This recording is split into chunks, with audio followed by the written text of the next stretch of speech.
in the historic city of Chateaubriant, once again in the Pays de la Loire region of western France, the birthplace of Victor Hugo, incidentally. But we're here for 10-pin bowling, and we're here for the second event in the 2011 QubicaAMF Promotion Cup. Well, very keen is the man that organises this, Bruno Bedoni, to show all different formats of the game. And Cass Edwards, coming up on the show, doubles, but the Baker system today. Yes, Simon. I'm sure people may well have seen this before, but it's two players. It's a doubles side, doubles team. One player will bowl frame number one, and the second player will bowl frame number two. So between them, they will only bowl 5 frames each in the 10-frame match. And opening up, it's Bedoni, who is teamed up with Phil Holst, who shoots a strike in frame number one. So they're off to a great start. Bruno, the man that's organised this promotion cup and does a very good job of it as well. Alexander Menenko, the young Russian who made the TV finals but didn't quite give the sort of account of himself that he wanted to in the second part of the singles. But hoping to do something here in the doubles. Just 17 years of age and very inexperienced at this level, at senior level. He's had some decent results in terms of the youth. Now, the way they've ranked this, Cass, is to try and just almost handicap the event by putting number 1 seed with number 8 and then moving through the rankings from there. You've put it very subtly. What you're trying to say is the top player is ranked with the bottom player. And then player 2 and 7, 3 and 6, 4 and 5, and that's how they lined up. Young Alex here is linked up with Dennis Eklund, Swedish superstar. So he's got to be on his best behaviour, certainly on his best bowling behaviour, playing with Dennis. And he's straightening out to take the 3-6-10 in frame number one. Yeah, it's a real demand actually for the senior players to be able to coach a player like Menenko on, and it's possible to tease the best out of them, but Eklund's going to have to be right in his game to keep his young partner bowling well. Defending champion he was at the start of this year's event, but I'm afraid Phil Holst losing his title to Matt Miller in the singles, so we'll be looking to pick something up if he can in the doubles, and teamed up with Bedoni. And, well, just looking on paper, Cass, you'd say Holst Bedoni, that's not a bad team. It's not bad, no. Percentage-wise, you would say that they're going to shoot more strikes than these two, although Dennis obviously is probably the top player in the whole group of 8.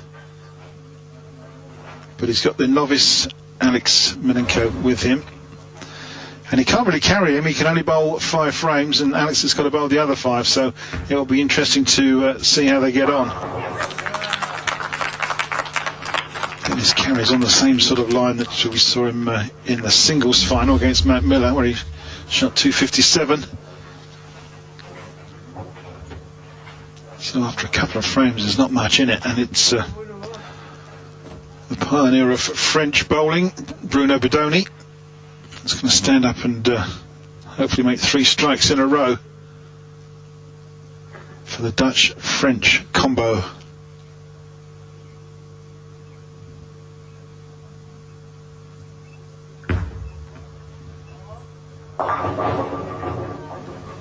Strayed back into that head pin once again. We've seen Bruno do that a couple of times.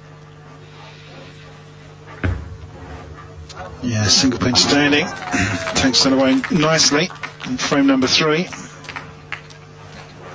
it's okay. So it's certainly given Menenko and Eklund a chance, but what Menenko has to do is he's got to keep trying to double up. So if his partner throws a strike, he's got to try and throw one as well, and just keep putting those doubles in as a minimum, really, if they're going to try and progress.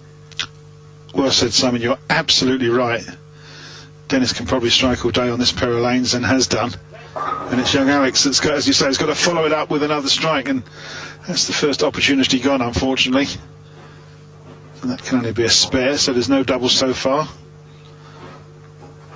for the Russian-Swedish duo. And I would say, looking at him, he looks rather nervous. He probably is under quite a lot of pressure. Didn't have the greatest game. In fact, he had probably one of his worst games to start off with. bounced out the singles event. Doesn't believe in bowling a straight ball at single pins, does he? Likes to use a lot of width. Up steps Phil Holst. Always difficult when you are bowling alongside a big name, or when you're playing sport alongside a big name, full stop.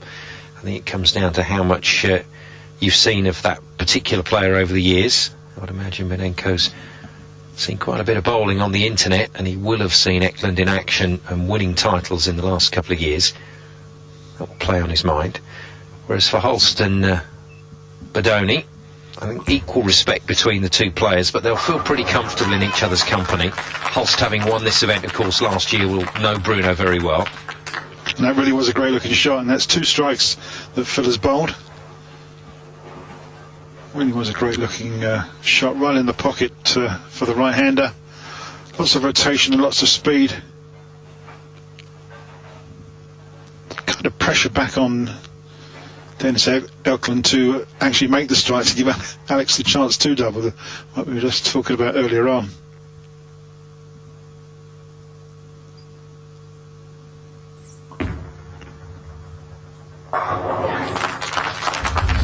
Well, he gets that strike, and that's the second one he's rolled, and it's all very tight after 4 frames.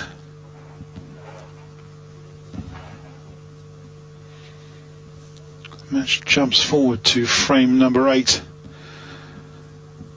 and I can just mention that Holst and Bodoni have had 3 9 misses in a row. Oh dear. And their game is just about falling apart.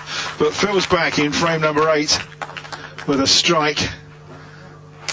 Both players had trouble with single pins, and they had 3 in a row and missed the lot. Yes, that explains why we have moved forward to frame 8.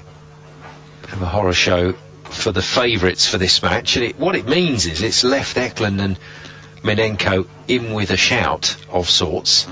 Well, Simon, these two aren't getting away with it either. They had 2 open frames at exactly the same time. So the scores remain pretty much as they were. Just 4 or 5 pins in it. Dennis gets another strike.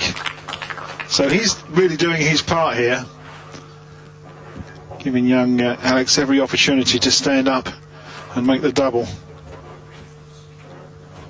It's knowing what to say to your partner. Before he went to the line, Eklund just said to Minenko, "I'm going to give you a strike here." And Minenko looked at him as if to say, "Are you?" As if to say, "I don't speak Swedish, I only speak Russian." So that's one handicap for a start, isn't it? Yeah, that communication is quite important, especially if you're talking about the breakdown of the lane. Now, Bodoni needs to follow Holst here. Well, he's swerved right across in front of that headpin and couldn't even make a Brooklyn. I don't know if you saw where he stood. He was way left on the approach, and his ball didn't get out past 4th arrow, so it was on the left-hand side of the lane from start to finish. Missed the headpin totally on the left-hand side. Takes only 7. So he's obviously finding this lane breaking down quite a bit, although it wasn't the best shot in the world, and he would admit that. He now has to make the spare. Played so deep inside, he was outside. Bruno will be kicking himself for that.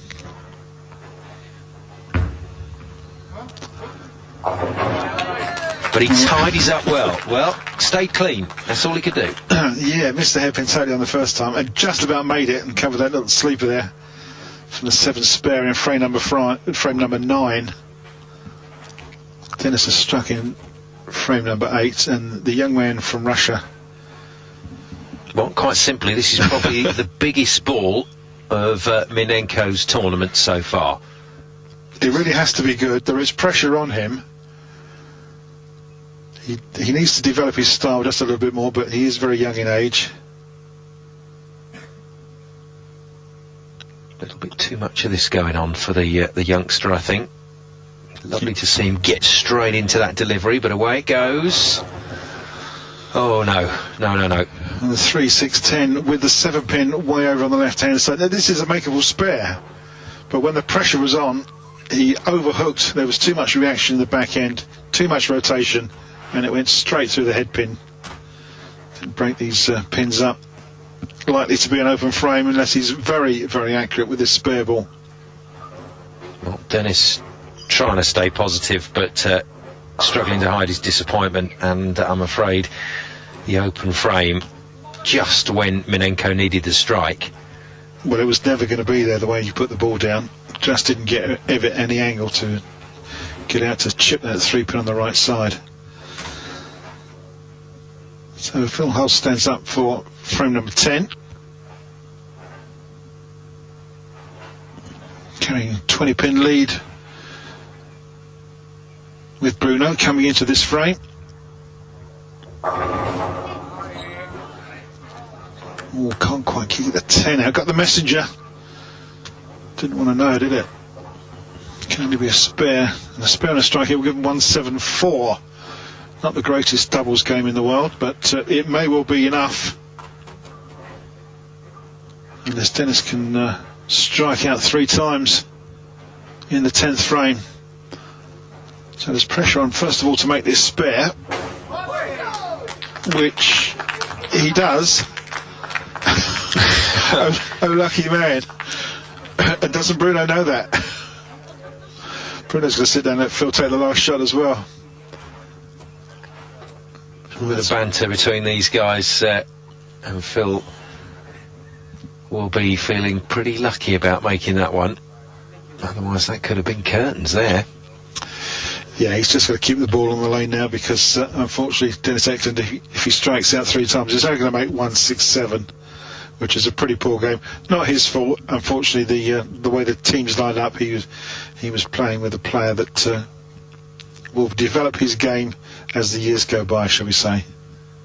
Yeah, it's been a good experience for Alexander Minenko. He can take that back to Russia. And Hulse finishes with a very tidy strike. That'll do nicely. So Eklund up and ready to go. He knows that this one's done and dusted, despite his best efforts. Just going to leave the crowd something to remember him by.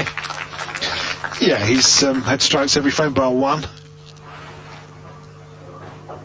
It's just unfortunate he's only been able to bowl 5 of those frames.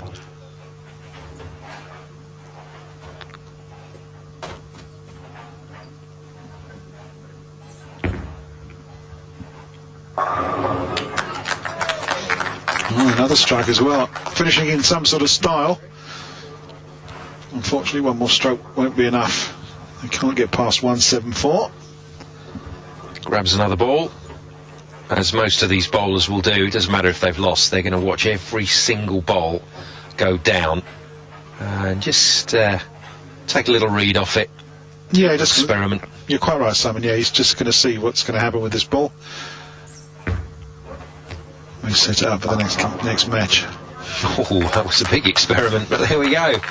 Bodoni and Hulse are through, and we say goodbye to Eklund and Minenko. Confirmation of the result, 10 pins in it. Hulse and Bodoni looking good. Welcome back. It's doubles Baker system. We're going to see team and masters when the players head down to Monaco. Bruno Bodoni's stomping ground to finish this year's 2011 Bowling Promotion Cup off. The man in action now has had a lot to do with the development of bowling in Europe and Russia in particular. Krasavkin credited with actually forming the Russian Federation not that long after he'd actually started bowling. Developed very quickly. Within just 10 years he's managed to represent Russia at the AMF World Cup, and now he's watching the fruits of his labours as the Russian juniors are starting to come to the fore at an international level. There is Bruno Bodoni, the next man up to bowl, bowling alongside Phil Hulse. We think they're probably favourites for this, but, well, pretty low scoring first game. They just squeaked through against Eklund and Minenko, and now they're up against Victor Krasavkin and his partner, the young Dutchman Dwayne van Zandwijk.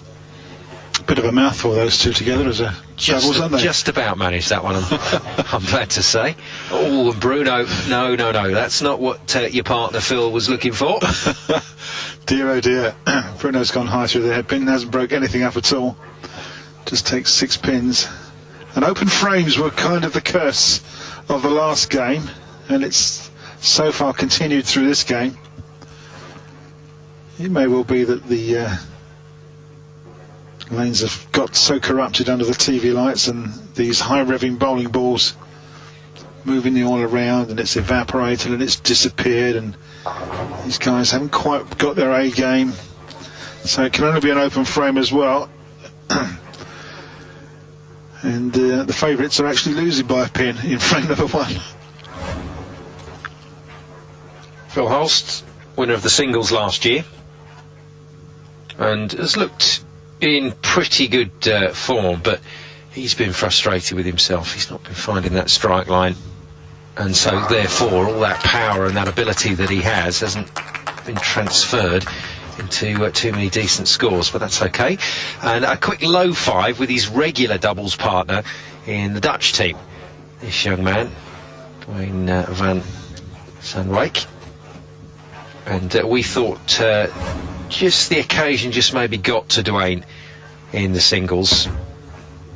Now that's a slightly freer swing than we saw last time out. There goes Brooklyn, and can't take all 10 down. There's a rather awkward finish when he takes the ball in very close to his hip, and it looks nasty. No pendulum swing there, is it? It's all very tight and cramped up. Both these players were coached as juniors by the man that used to run the CB Pro Shop in Holland, the late great Charlie Blom, who deserves a mention, as Dwayne takes a spare away. Yeah, it's good to remember the history behind the development of this sport, and there's a lot of players out there and coaches out there that have, you know, had a lot to do with the way the sport has evolved. Bidoni is a man that falls into that category. I've also great admiration for guys that can set up an event and then bowl in it themselves, and that's not easy to do. Remember, Bruno would have had sponsors to talk to, he would have had other players talking to him about the event, you know, when are we bowling, what are we doing, and he's somehow keeping it together. And well, considering the start he made to this match, that's not a bad second bowl. Yeah, pretty good shot, and we've moved into frame 5, and he's absolutely ripped the rack there. And this man, Viktor Krasavkin, formed the Russian Bowling Federation. It really is a young sport in Russia. Let's not forget that.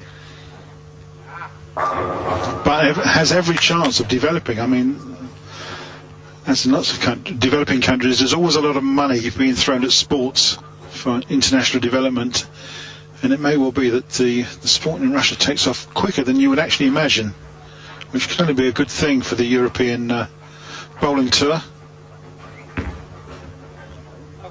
But yeah, you can only set a sport up and push it and see where it goes, and if it grabs the public attention, then it will move on. And 10-pin bowling, as we know, in certain areas of the world, it's just massive. I mean, take the Philippines, for instance, Gaz. I mean, it's huge. Anywhere around the Pacific Rim, it's a national sport. It's that and basketball and baseball really are the top sports. And of course, you mentioned the Philippines, and our old friend Payang Nepomuceno is the athlete of the century in the Philippines, and he's a 10-pin bowler, obviously. So yeah, it has developed around the world, and we're hoping that the World Tour, which has been developed, it's just finished its first year, will take off, and there'll be much more international players going around, being seen. And of course, as we hope, lots of television coverage.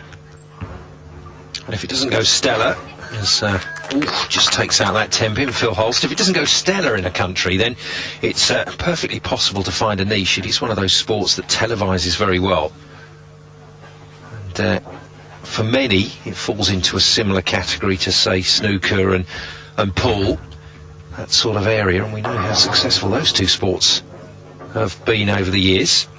Well, the thing is, obviously, Simon, it's not new to people, because everybody's seen 10-pin bowling, and most people have been, at least, albeit maybe on a Saturday night, with the rest of the gang, but they've seen bowling and they don't know what it's about, the basics behind it. And so it's not alien to them when they actually see it on television. Maybe one or two people are surprised, but We are here and we're developing. And so's that baby. Can you hear him? Oh, that's put Dwayne right off. Dear, oh dear. Baby's crying in the background. What can you do? Well, it can scream now after that miss. I'm sure Bruno will deal with it with his customary sang-froid. Yeah, I think... is there a telephone call for the baby somewhere? Matt Miller, the singles champion, just chatting away to the man he beat in the final, Dennis Eklund in the background. And that's a very tidy strike. That's a couple from Bruno now. Yeah, nice looking shot. Stands way left. Keeps it pretty tight. High on the headpin, carries all 10 pins. Just opening up a slight lead now over Krasavkin and Van Zandwijk. But they've got nice shirts on, haven't they?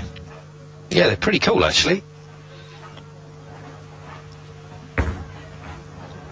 Bowling, one of those sports, of course, with its history of being so huge in the USA back in the 50s, 60s and 70s. It's got that wonderful retro feel to it. I think the shirts pay homage to that. Yeah, absolutely.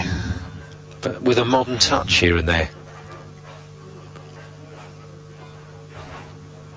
Phil Holt stands up, frame number 8. Looking to double up on Bruno's last strike and extend the lead. Yeah, well played, Phil. Great looking shot. Lots of rotation, lots of hook. Use the whole width of the lane and the approach. So it's the second double for Bedoni Holst. Trying to extend their 30-pin lead.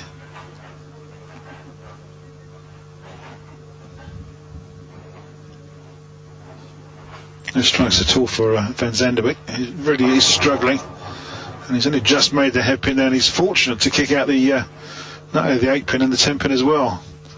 Leaves the single 2, which will only be a spare if he can make it, but his strike line has really deserted him in this match. Just hasn't got going at all, which unfortunately doesn't help your partner either.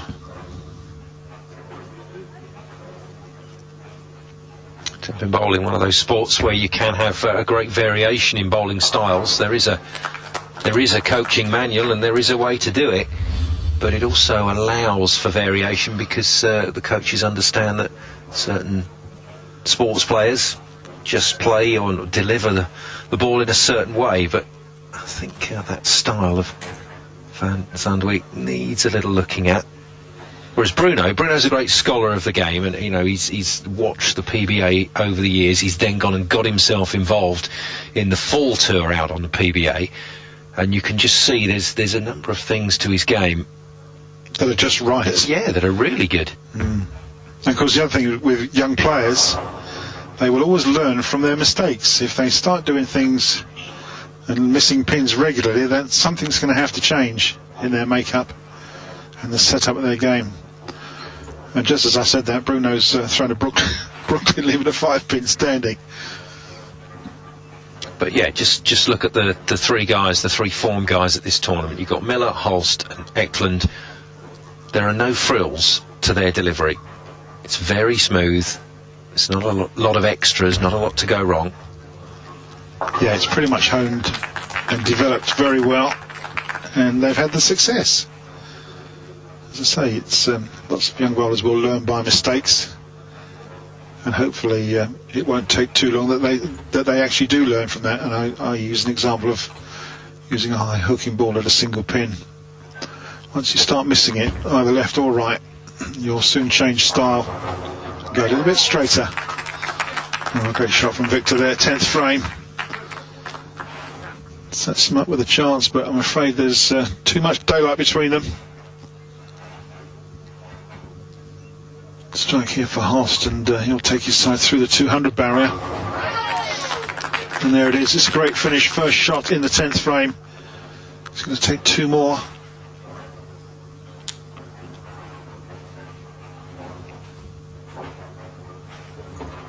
Dwayne looking for his first strike in this match.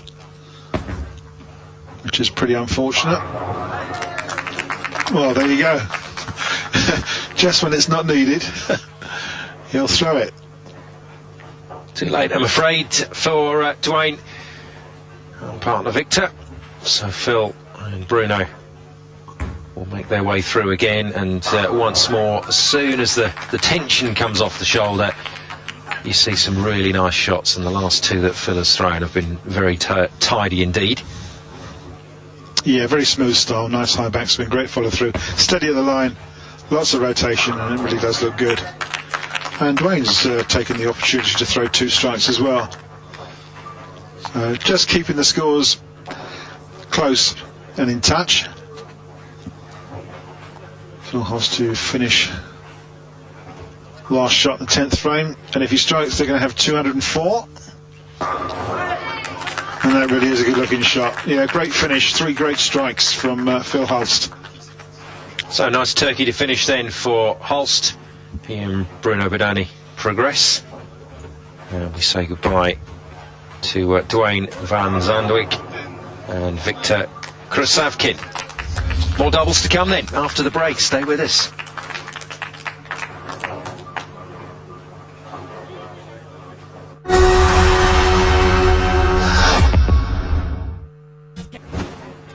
Welcome back. So we move into the championship match, bowled over 2 games for this doubles.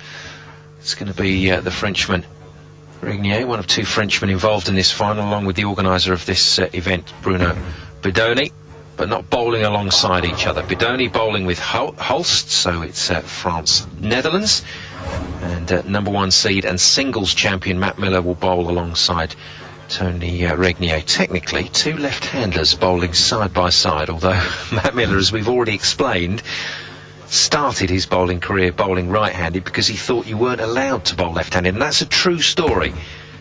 He'd been bowling for 3 years, turned up to an event, filled his scorecard out left-handed, and one of the coaches said, "Oh, you're a left-hander." He said, "No."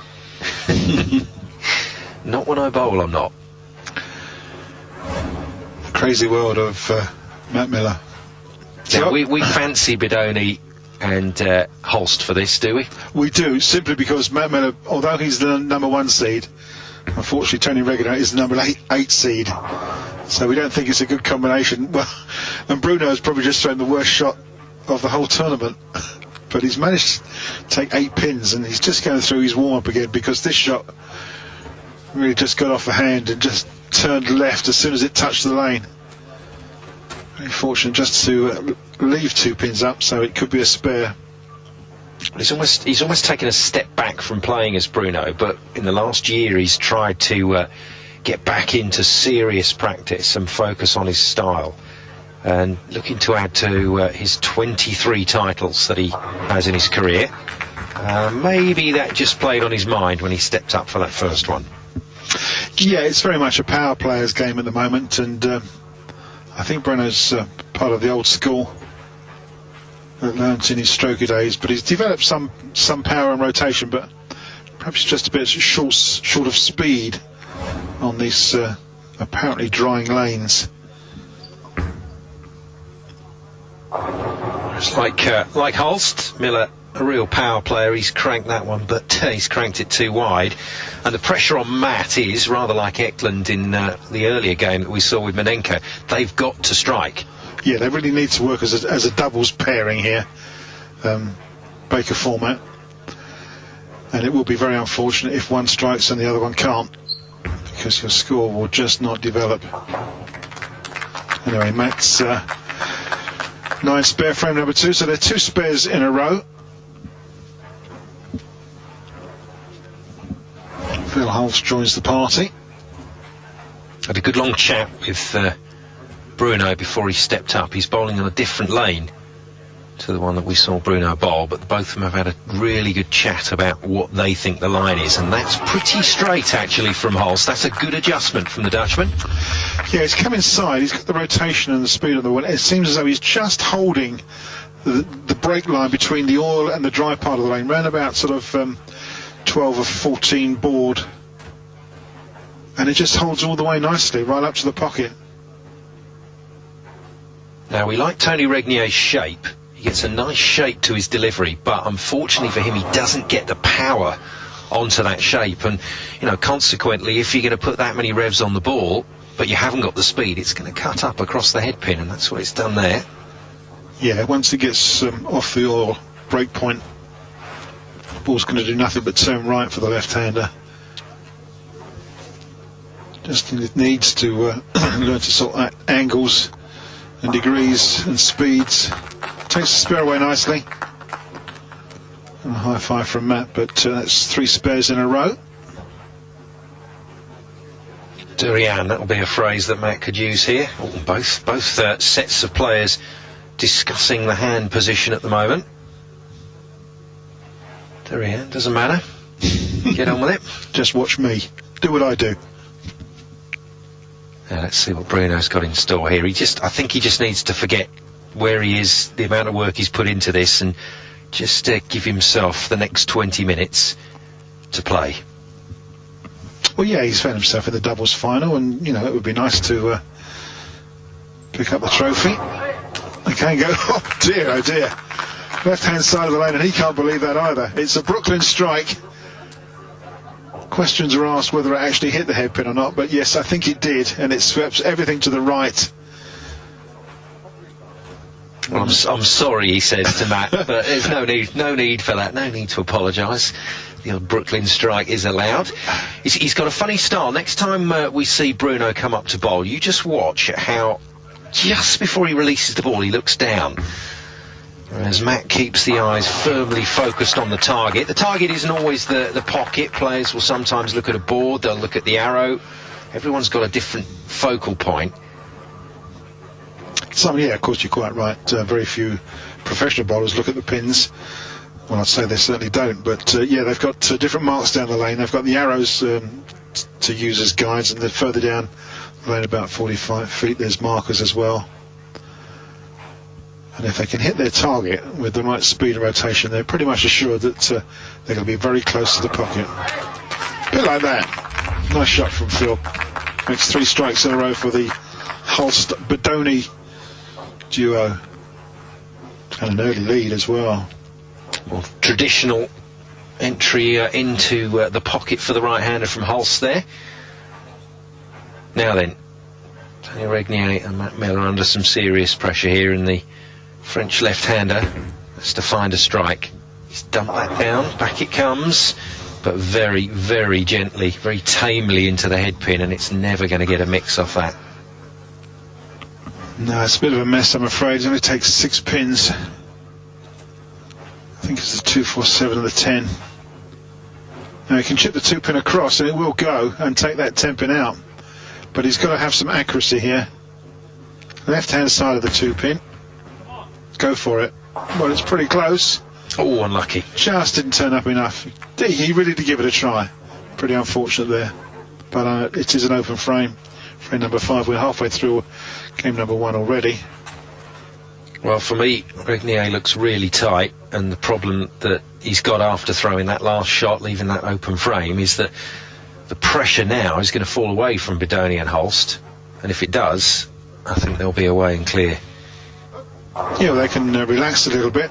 Bruno gets that one up to the right hand side of the head pin. Doesn't drive very much away, and only takes 8 pins. But a spare at this stage will be good enough.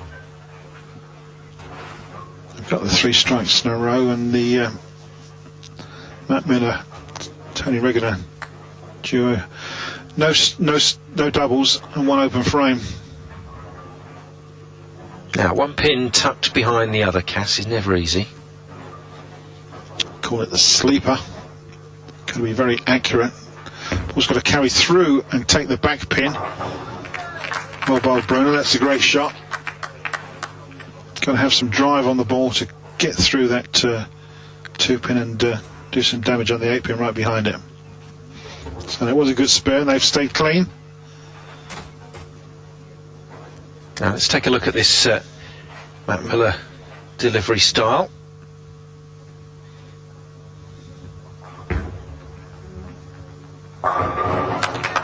Do you like, Cass? Not much wrong with that. Just tucks himself up a little bit on the last slide step, but gets that ball nicely out in the lane. As I say, he puts on his resume that he's been taught by people like Tim Mack, Andrew Frawley and Paul Delaney. So he's been in good company, and he's obviously picked up lots of tips from them, international superstars that they are.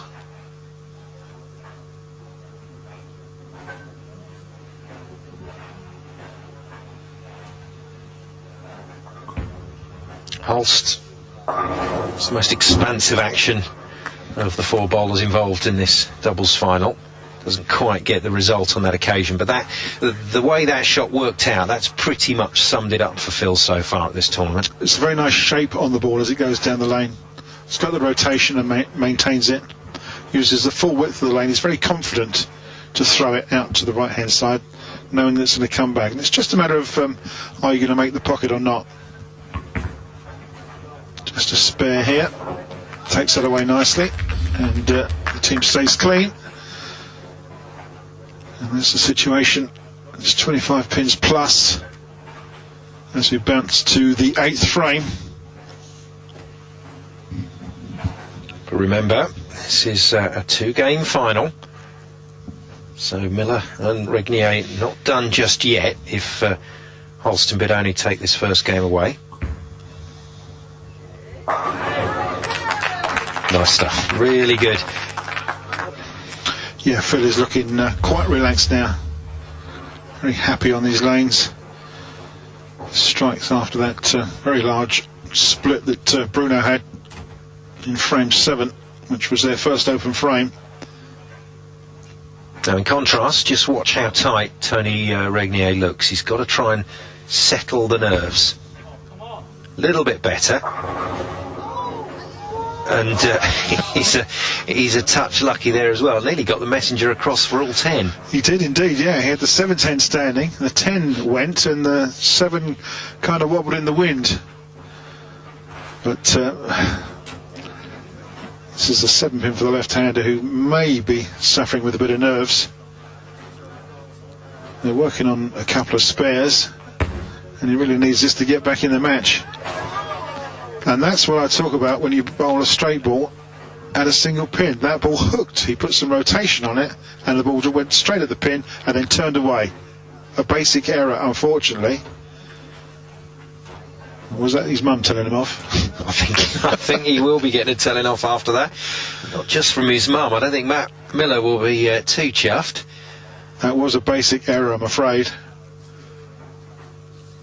It happens. It's the wheel of fortune. It's a funny old game, as they say, but it's done an awful lot of damage to their score.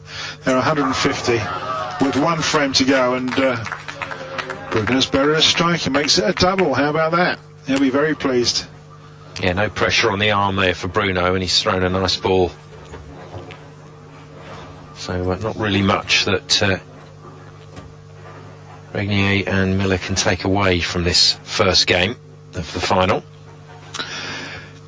Yeah, there'll be a small deficit here. Man can strike out for 180.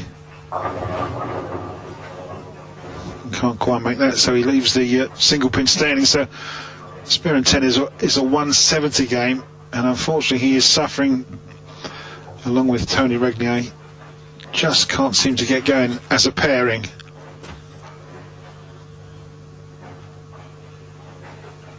So this might be a promotion invitational event, and there might be lots of fun and chat going on, but you just saw how much that last delivery hurt Matt. A bit frustrated with himself. Change of ball. And a change of fortune. Good thinking. Yeah, finishes off nicely with a 170. Not the greatest game in the world for a doubles pair, but in Baker. I think he's probably thinking, I'm the top qualifier. Why am I playing with the number 8 seed? But that's the purpose of the event, to try and show off the different formats. And you know, when you think of why these events are here, there'll be people watching this on Eurosport who are looking to organise their own bowling events and thinking, okay, well, I didn't know you could play doubles and play it like this, so this is something we can take away. But Holst and Bidoni have taken away the first game. That's the bare facts.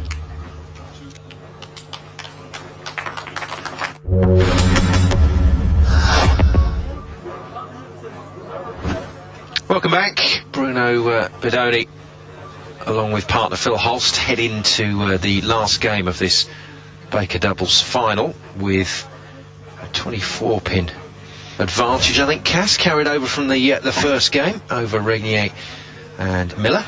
Yep, so many quite right, 24 pins. It's aggregate scores over the 2 games. And Bruno starts off with a spare.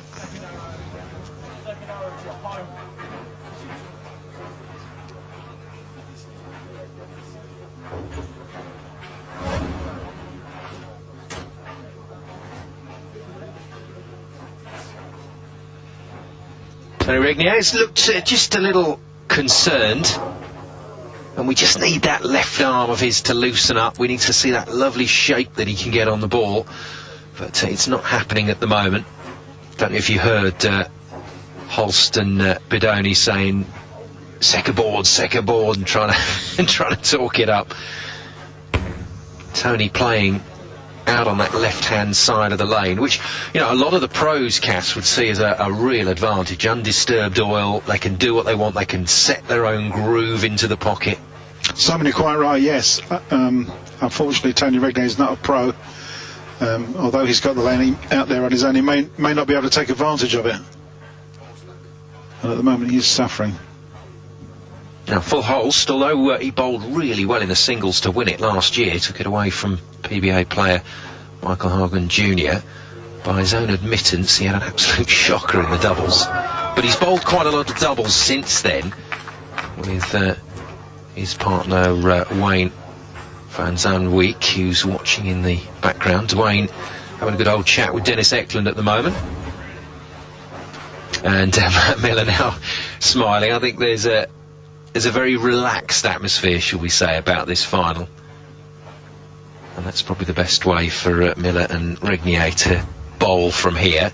And you never know, they might find something. Well, there's the start.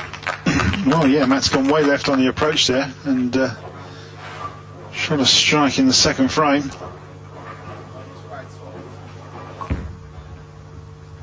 And Holst steps up, and he won't enjoy that. And we've jumped forward in this final to the 8th frame, and quite a bit has happened through the mid-phase, Cass. Yes, a couple of open frames for Miller and Regnier, but Phil Holst and Bruno Bidoni have stayed clean. Their strike spares all the way through. And that's another spare as well, so they're staying clean and taking advantage of the 24-pin lead they had from game number 1 and extending that lead. Yes, Phil already proved in the singles, if you're not going to get strikes, then the next best thing you can do is to keep the open frames off your card, and that at least gives you a chance. Matt Miller's looked really upset on a couple of occasions when he's got into the pocket, but he's not really got in there with any intent. That hasn't caused the chain reaction that you hear Cass talk about so many times on Eurosport. Consequently, he's left a couple of shockers standing, and that's probably his worst delivery of this whole tournament. Well, it certainly was, yeah. High through the headpin. Looks like the 3, 4, 6 and the 10. It's a makeable spare. It looks pretty horrendous, doesn't it? He's going to try and chip that 3-pin right-hand side and bounce it across. Odds are going to be an open frame. Well, you saw it was a very good effort indeed. Probably just a bit too light, but that's the situation. It's an open frame, and they're certainly way behind now, the Miller-Regnier duo. And we step up for the foundation frame. Yeah, Bruno and Holst heading towards another title. For Bruno, that would make title number 24, and for Phil, that will be his second Bowling Promotion Cup title. Bruno's left the 2-8-10, which is left when a ball is A, wide of the pocket, B, has not sufficient rotation to bring it back and just slides on through. The odds are that this is going to be an open frame. It's probably the best part of a 100-to-1 shot for a right-hander. And in a roundabout way, we are seeing why the top bowlers are the top bowlers and the sort of quality they can display. That's not a bad effort again, but it is an open frame, and from Holst and Bidoni's point of view, fortunately they've got nothing to worry about, because Regnier and Miller have just not managed to put the pressure on in this final or in this second game. Yeah, there's 40 odd pins difference, and so they're quite relaxed about that open frame. Certainly not going to worry about it. Well, brings a 7 pin in the corner, and we saw what he did with the last one that he left. Managed to hook it inside and leave the 7 pin standing. Might make a slight adjustment now. It's going to take some rotation off the ball. Also, he might be using a harder ball actually to stop it rotating. Well, he's having to take some serious risks there. More often than not, for the pros, when they bowl that spare ball, you'd see them bowl corner to corner, so they go diagonally across the lane and in. And what Regnier is concerned about is getting caught up in that oil down the middle and missing altogether. Yeah, Simon, you're absolutely spot on. Yeah, they use the full width of the lane, left to right or right to left, depending on which corner pin it is. And they absolutely sling the spares, don't they? I mean, well, they're really powerful. I was just going to say, look at Oscar Palermo, our old buddy, when he takes single pins in the corner. It's just outrageously fantastic. Nice stuff from Phil Holst. Yeah, it's going to sew this game and this match-up. He and Bruno Bidoni will be the doubles champions as he shoots 2 strikes in the 10th. So Matt Miller wins the singles, but it's Holst and Bidoni that take the doubles title, and Bruno wins one at his own event. Not a bad achievement.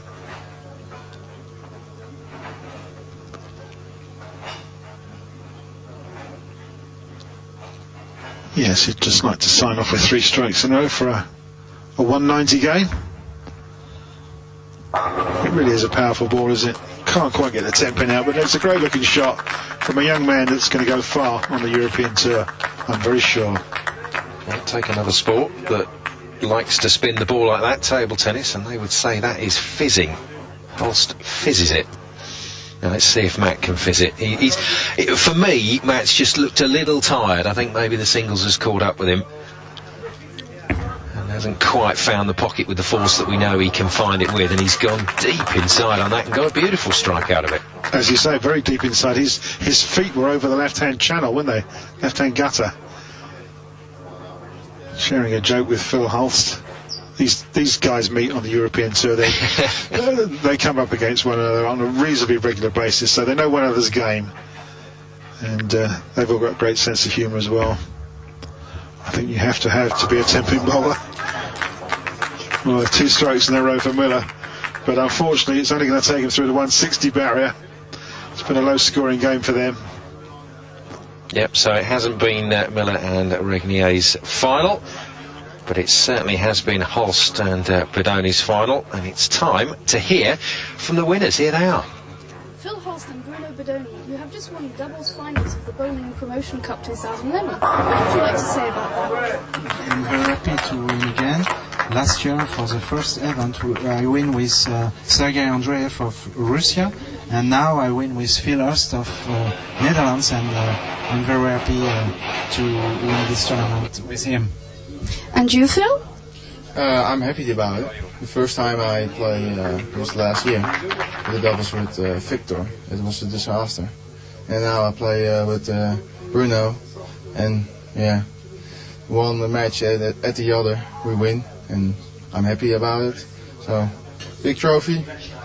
The biggest going in it, and I'm happy. Thank you, Phil and Bruno, and congratulations to you both. Thank you. Thank you.